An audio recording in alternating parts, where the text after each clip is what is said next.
Hey, Steve Zook, welcome back to Hope Channel here. Hey, I'm doing some videos a little bit different lately here, just trying to help more people and share some valuable information. I want to do a video here on beginning guitar, tips for beginning guitar players.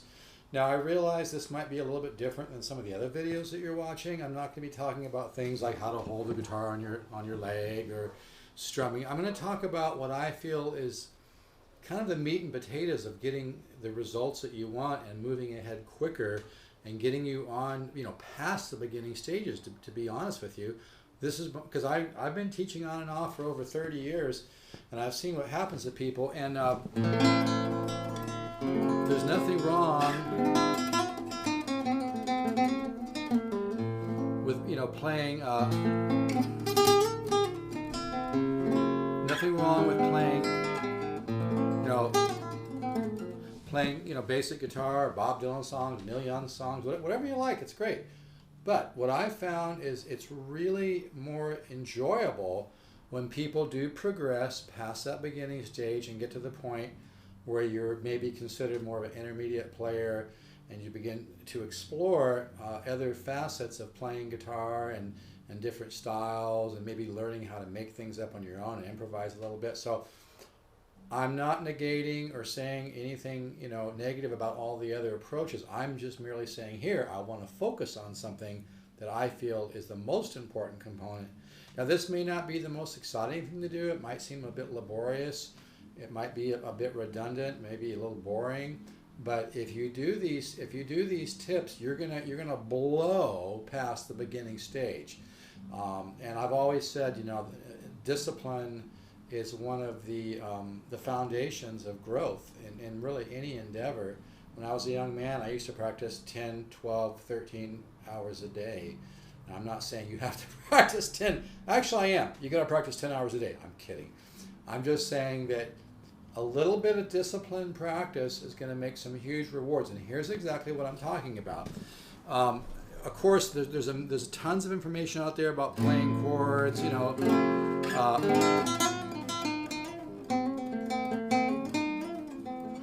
strumming and whatnot. I'm talking about kind of a cut to the chase thing here, which is developing elasticity and in your left hand and right hand development. Because if you develop coordination in your left and right hand, and I'm going to get a little closer for this, if you develop coordination in your left and right hand, everything else is going to come a heck of a lot easier. So how do you do that? It is so simple, okay? You do single note scale studies. You make up simple exercises to begin to get the blood flowing into your fingers and begin to get your right hand. Simple things like this, okay? Four notes. Okay? Simple things. Now, I'm playing a little bit faster. You might, if you're a beginner, you might play it like this. That's fine, okay? You can do it with all downstrokes with your pick if you want. And then once you get used to that, go down, up, down, up, okay? But what I'm saying is if you spend maybe a half hour twice a day, or depending on how much time you want to put into this, maybe you do an hour a day, half hour at one point, half hour at another point, the payoff's going to be huge, because then when you start to get into stuff, for instance, like my guitar ladder studies, you'll have the strength to do some stuff that can really slingshot you into some massive development in terms of playing guitar and move you ahead much quicker than you ever could imagine. So it's that strength. Like if you get to the point where you can play a bar chord, then you could begin my guitar ladder system, which makes some massive growth. So now if you get bored doing scales, mix it up. Do some minor pentatonics. Okay?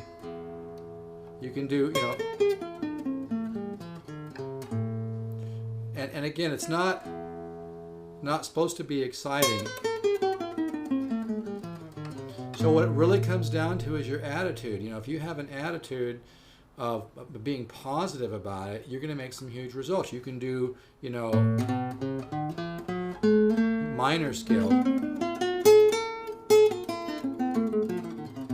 There's tons of stuff out there on the internet about, but I'm making this video short too. Now, I'm not saying it's not good to,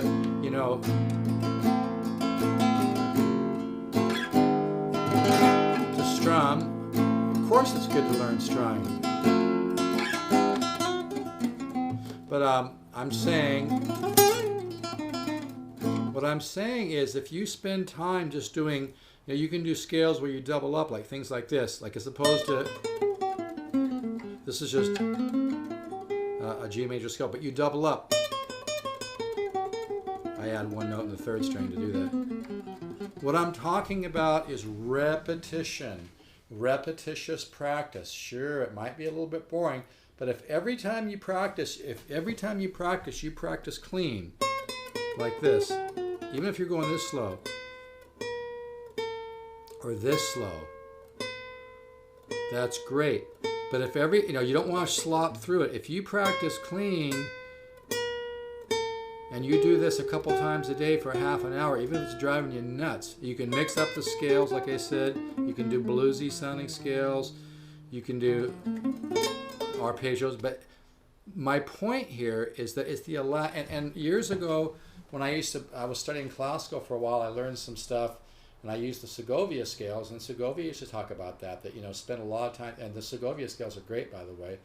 I think they're in the note. You have to be able to read music to do those. But there's tons of scales out there. All I'm saying in this video is that if you want to progress, if you can get to the point where you can get a little more strength in your hands, then you could start my guitar ladder course. And you could begin to do cycles like this, which is going to teach you about smooth voice leading. It's going to give you the opportunity to get some massive growth. But the problem with most beginning guitar players is they're kind of, having trouble getting, learning to do some chords and whatnot. So that's why it's so important to do simple exercises like this, okay? And you can make up your own. You can play a note here and then skip to here. Play a note here. It doesn't have to sound good. Play a note here, skip to. We're not talking sound here. We're talking elasticity. You can just go all over the place. Just make up, make your fingers look like a spider, just going all over the place. It's not about sound, okay? We're not worried about you sounding good. It's about elasticity. You can do sequence scales. See, I'm going down 4 notes, then 4 more.